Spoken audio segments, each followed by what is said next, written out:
Have you been wondering how to do the muffled sound effect that's been trending? Well, I'm going to show you real quick, and this is what it sounds like. Why do they doubt the kid? I'm about to prove them all wrong again. I got a low tolerance, cause they don't even know what the problem is. Alright guys, I added an audio file and split it just to save some time. All we're going to do is go to Effects, type in Parametric Equalizer. We'll go down and drag it to the second half. And then we're going to go over to the Effects Control. Once you go to the Parametric Equalizer, you go to Custom Setup, Edit, and we're going to go to the presets, change it from default to generic low pass. And then we're just going to adjust this to 3130 and -28. And feel free to play around with that depending on how you want it to sound.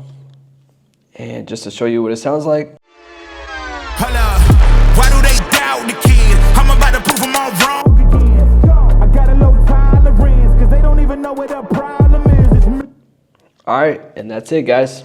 Thanks for watching. If you're new to the channel, go ahead and drop a like and subscribe. I'm going to be dropping video tutorials like this weekly.